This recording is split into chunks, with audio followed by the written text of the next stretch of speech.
खानाबदोश कबीलों के चोर उचक्कों, अपराधियों और भूखे नंगों को इकट्ठा करके कहा गया कि इस बंजर रेगिस्तान से निकलकर पूरी दुनिया में अपनी सत्ता स्थापित करो। दुनिया भर में शांति और समृद्धि से जी रहे लोगों का धन, वैभव, सुख और शांति सब लूट लो और उनका धर्म परिवर्तन करके अपने जैसा गिद्ध बना दो। जो ना माने बेधड़क उनकी हत्या कर दो, उनकी बहन बेटियों की इज्जत लूटो और माले गनीमत समझकर आपस में उसे बांट लो। विस्तारवाद के युद्ध में जीते तो विजेता कहलाओगे, मर गए तो शहीद, और फिर 72 तो ऊपर मिलेंगी ही, 130 फुट लंबी। किसी मूर्ख को यह नहीं सोचना अबे तुम 5.5 फुट ये, वो 130 फुट, मतलब कुछ भी। खैर, उनका लक्ष्य स्पष्ट था, सबको अपने जैसा बनाना। लूट के माल का लालच और हवस पूर्ति की कुंठा विस्तार का माध्यम बने। शांति और सुख चैन से जी रही दुनिया में लूटपाट, मारकाट, व्यभिचार और धर्म परिवर्तन के माध्यम से पूरे विश्व में आतंक का साम्राज्य खड़ा कर दिया गया। आपसी फूट और घनघोर जातिवाद में बटे भारत को 1200 वर्षों तक रौंदा गया। 1946-47 में धार्मिक आधार पर 22 लाख सनातनियों का कत्ल करके भारत माता का विभाजन कर दिया गया। जबरन पाकिस्तान और पूर्वी पाकिस्तान बना दिया। बाद में वही पूर्वी पाकिस्तान एक अलग देश बांग्लादेश बन गया। चलो जान छूटी, अब तो हम शांति से रहते, अब तो हम शांति से जीते। पर नहीं, धार्मिक आधार पर विभाजन करने के बावजूद भी रणनीति के तहत उनकी लगभग आधी जनसंख्या भारत में ही रह गई, नेहरू और गांधी की शह पर।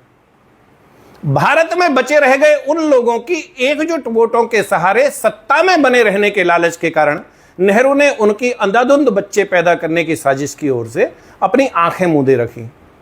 बाद में नेहरू की बेटी इंदिरा तो एक कदम और आगे बढ़ गई और सनातनियों की नसबंदी शुरू करा दी।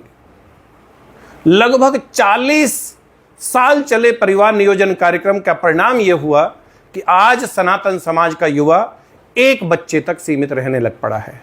दूसरी ओर एक बहुत बड़ी साजिश के तहत 8-8, 10-10 बच्चे पैदा करने वालों के कारण आने वाले कुछ वर्षों में वो आबादी फिर से भारत की कुल आबादी का 25% हो जाएगी। और अगर समय रहते एक्शन नहीं हुआ तो वो आबादी गुणात्मक रूप से बढ़ेगी और जिस दिन वो आबादी भारत की कुल आबादी का 50% हो गई तो बड़े पैमाने पर सामूहिक नरसंहार और भारत के पुनर्विभाजन को रोकना लगभग असंभव हो जाएगा। इसलिए अब यह आवश्यक हो गया है कि सबसे पहले जनसांख्यिकीय असंतुलन की समस्या के समाधान के लिए कड़े दंडात्मक प्रावधानों वाला जनसंख्या नियंत्रण कानून बनाकर सभी के ऊपर समान रूप से लागू किया जाए। 11 जुलाई को हर वर्ष देश के अधिकांश जिला मुख्यालयों पर जनसंख्या समाधान फाउंडेशन अथवा राष्ट्रीय हिंदू फ्रंट के नाम से धरना प्रदर्शन और माननीय प्रधानमंत्री भारत सरकार के नाम ज्ञापन दिया जाता रहा है। अब इससे काम नहीं चलेगा ना, इससे काम नहीं चलेगा। यह हमारे अस्तित्व और बच्चों के भविष्य का सवाल है। अब चूके तो आने वाली पीढ़ियां हमें कभी माफ नहीं करेंगी। जरूरी है इस बार देश का हर हिंदू, मतलब हर हिंदू, हर सिख, जैन, बौद्ध 11 जुलाई को अपने घर, दुकान, नौकरी, खेत खलिहान से 2 घंटे का समय निकालकर सुबह 10 बजे अपने जिले की कलेक्ट्रेट पे पहुंचे। आह्वान भले ही राष्ट्रीय हिंदू फ्रंट ने किया हो, इस बार सभी हिंदू बड़ी संख्या में एकजुट होकर जनसंख्या नियंत्रण कानून की मांग पर मुखर होकर आवाज उठाएं। देश भर में सनातन एकता का ऐसा सैलाब नजर आना चाहिए कि प्रधानमंत्री जी को यह विश्वास हो जाए कि जातिगत भेदभाव से ऊपर उठकर तमाम सनातन समाज उनकी सरकार के साथ है। अभी से जुट जाइए। धरातल पर बैठक तो खैर करनी ही पड़ेगी, इसके साथ साथ इस अभियान को सोशल मीडिया के माध्यम से भी फैलाइए, अधिक से अधिक फैलाइए। हर हर महादेव, हर हर महादेव, जय हिंदू राष्ट्र।